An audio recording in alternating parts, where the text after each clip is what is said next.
Halo semuanya, kembali lagi di channel Raja Galba. Ya, nah, di bulan Juli ini silahkan Anda cek slip OJK Anda melalui idepku.ojk.co.id. Ini bisa kelihatan nggak sih? Nggak bisa ya. Nih. Nah, idepku ini bisa sedang mudah diakses. Ya, sedang mudah diakses, nggak lagi lemot gitu ya. Tapi ya tergantung koneksi internet Anda juga gitu ya. Tapi beritanya sedang mudah diakses dan saya pun sedang mengakses hal tersebut dan sudah berhasil. Tuh, pendaftaran berhasil guys ya. Ini saya, pendaftaran berhasil. Oke. Nah, jadi saya ingin mengecek apakah hutang-hutang saya yang masuk slik OJK seperti Kredivo, terus kredit pintar, lalu apalagi aku laku ya, bahkan FVF-nya sekalian, itu saya mau cek apakah masih ada atau tidak gitu ya. Walaupun ya bagi penonton Raja Galba yang udah lama itu tahu kalau saya itu sudah auto lunas ya, dilunasi sendiri oleh pinjol yang menggunakan asuransi. Tapi saya pengennya tuh hilang gitu loh dari slik saya gitu loh ya. Bukan lagi catatannya itu dijual atau dialihkan ke pihak lain atau pihak asuransi gitu. Saya nggak mau gitu, pengennya dihilangkan gitu ya. Makanya saya stay Galbay. Saya itu pengen jadi pemerhati pinjol yang paling serius guys. Ya saya tuh stay Galbay terus. Ayo terus saja ya sampai berapa tahun ayo gitu. Nanti akan jadi apa pinjol itu gitu loh ya. Nah, Anda ya silahkan cek slip OJK Anda ya, mana-mana saja pinjol mana saja yang sudah mengautolunaskan hutang-hutang Anda. Kenapa harus cek slip OJK sekarang? Karena tanggal 31 Juli ini guys ya, semua pinjol mau pinjol kecil sampai pinjol besar itu sudah masuk slip OJK semua. Ya, bagi Anda yang sudah Galbay lama, selamat. Ya, Anda mungkin sudah diautolunaskan. Tapi bagi yang masih bayar-bayar, cicil-cicil gitu kan, yaitu yang aduh ya, ini tahun 2025 gitu kan ya, masih bayar cicil pinjol, aduh pusing gitu kan. Bagi penonton setia Raja Galbay pasti tahu kenapa alasan Anda itu wajib Galbay dipinjol. Nah, bagi Anda yang masih penasaran apakah pinjol itu memang bisa diasuransikan atau diautolunaskan, bahkan dihapuskan utangnya, itu Anda wajib menyimak aturan dari OJK ya, agar nggak asal ngomong gitu kan ya. Ini kata YouTuber Raja Galbay, utang pinjol itu bisa auto lunas, dilunasi asuransi kredit gitu kan. Masa sih?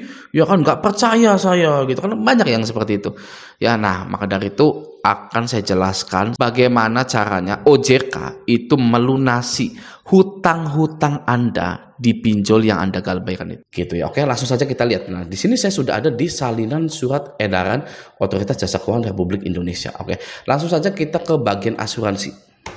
Nah, ini dia nomor 6 dan nomor 7. Oke, kita baca.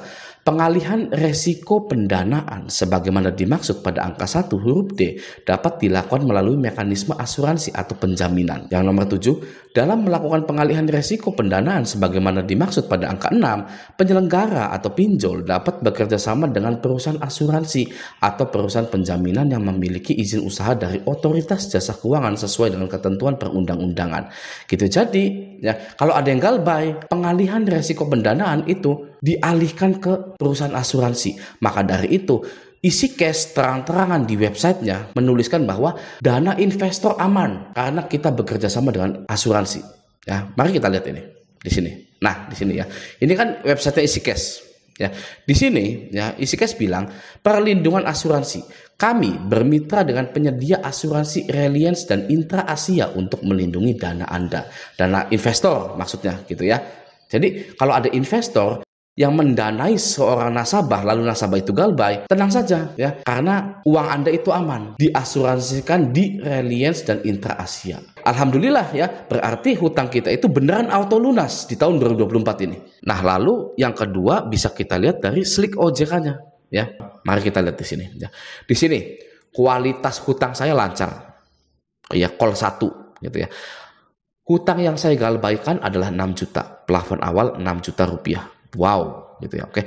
Kita scroll lagi ke bawah di sini. Nah, di kondisi hutang saya ini. Kondisinya hutang saya itu dialihkan atau dijual kepada pihak lain non pelapor. Jadi hutang saya itu dialihkan ke asuransi. agar hutang saya lunas dan saya tidak perlu membayar lagi. Wih, hebat ya. Tapi pertanyaannya, kenapa kok Kredit Pintar ini baik hati kepada saya, mengasuransikan hutang saya agar nasabah ini tidak usah bayar lagi? Nah, jawabannya adalah kembali lagi ke sini. Nah ya, November 2021 adalah akhir tahun. Oke, akhir tahun mau tutup buku dan wajib lapor keuangan ke OJK. Ya, bagaimana bisa kalau laporannya banyak yang galbay, OJK pasti marah. Ya, segera diasuransikan. Ya, jadi ibaratnya begini, pinjol itu sebenarnya lemah karena mereka itu wajib lapor ke OJK dan investor. Mereka atau pinjol ini tidak mau laporan keuangannya jelek, karena kalau laporan keuangannya jelek, investor tidak ada lagi yang mau invest ke Kredit Pintar tersebut. Ya, dan ini berlaku di semua pinjol, tidak hanya Kredit Pintar saja. Oke ya, nah jadi hutang saya itu dialihkan atau dijual kepada pihak lain non pelapor. Siapa yang mau membeli nasabah galbay? Sekarang saya tanya, Anda mau nggak membeli nasabah galbay? Ya misalkan Anda sebuah perusahaan, mau nggak membeli nasabah macet? Ya nggak mau, jelas. Ya, jadi dialihkan ke asuransi, gitu. Oke. Nah, selain momentum akhir tahun, ada juga cara-caranya agar hutang Anda itu segera diasuransikan dan diautolunaskan. Ya, jadi tidak semerta-merta akhir tahun hutang Anda bisa autolunas, tidak. Tapi Anda harus mengikuti cara-cara yang sudah saya terapkan sehingga hutang Anda di akhir tahun ini bisa segera autolunas. Oke, saya pun tidak butuh waktu lama, hanya butuh waktu 2 bulan saja hutang saya diautolunaskan. Bisa kita lihat di sini ya, November saya sudah telat 39 hari, ya kan? Lalu di Desembernya 0 gitu. Nah, ini akan saya bongkar cara ampuh saya. Hanya dalam 2 bulan hutang Anda bisa diasuransikan dan segera autolunas. Sekarang mari kita membedah langkah-langkah bagaimana agar hutang Anda itu bisa otomatis lunas seperti saya. Anda wajib mempraktekkan langkah-langkah yang akan saya sebutkan ini. Oke ya, langsung saja yang pertama, jangan pernah merespon penagihan pinjol sama sekali. Ya, terdengar klise, tapi begini, ya akan saya bedah. Ya, kenapa kita jangan pernah merespon penagihan pinjol sama sekali? Karena semakin Anda menghilang, semakin Anda tidak pernah merespon penagihan pinjol, Anda akan dianggap tidak ada oleh pinjol tersebut.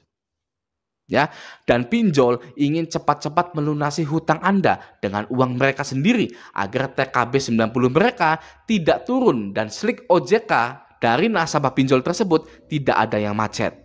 Oke, karena jika nasabah dari suatu pinjol banyak yang macet, maka pinjol akan dikenakan sanksi oleh OJK. Ya, segera hapus nomor Anda, hapus nomor WA Anda, ganti yang baru. Ya, agar saat pinjol menagih, ya atau menelpon, ya mereka itu tidak bisa terhubung dengan Anda. Ya, atau mereka mendapatkan centang 1 dari WhatsApp Anda. Oke, jadilah invincible atau tidak terlihat. Ya, kalau Anda masih membalas, mereka akan menganggap Anda masih visible, masih terlihat. Ya, masih bisa diusahakan dengan cara ditekan, disebar data dan lain-lain. Ya, pinjol mengira Anda masih takut dan mau membayar pinjol itu sehingga hutang Anda tidak segera dilunasi. Ya, karena Anda itu masih bisa diusahakan menurut pinjol itu. Ya, pinjol memprioritaskan nasabah yang tidak kelihatan atau nasabah ini sudah busuk data tagihannya, ya, untuk segera dilunasi hutang-hutang tersebut. Oke, ibaratnya mari kita adu kuat, ya, pinjol vs nasabah, adu kuat dengan pertaruhan reputasi pinjol akan turun jika pinjol tidak segera melunasi hutang-hutang para nasabahnya.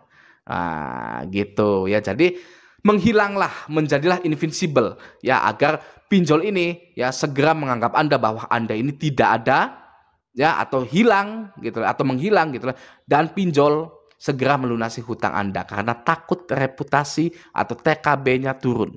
Oke, itu yang pertama. Yang kedua, jika ada DC lapangan ke rumah atau debt collector lapangan ke rumah ya sekeras mungkin atau sebisa mungkin jangan pernah ditemui. Ya, kenapa seperti itu? Kenapa jangan ditemui? Ya karena itu tadi, invincible, tidak terlihat. Ya, jika DC lapangan bertemu dengan Anda, ya, dia akan lapor hasil penagihannya ke kantor, ya. Entah alasannya itu nasabahnya janji bayar, ya, entah itu nasabahnya lagi susah, ya. Kantor pinjol akan menganggap Anda masih bisa diusahakan untuk ditekan agar segera membayar, ya.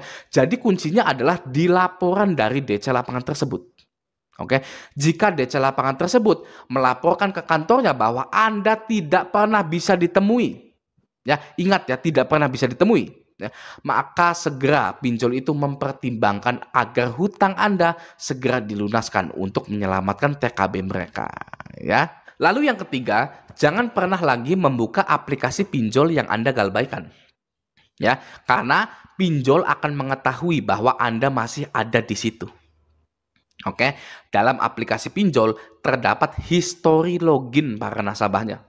Ya, DC bisa tahu kapan Anda login, kapan Anda logout, ya, kapan Anda menguninstall atau menghapus aplikasi tersebut. Pinjol bisa tahu.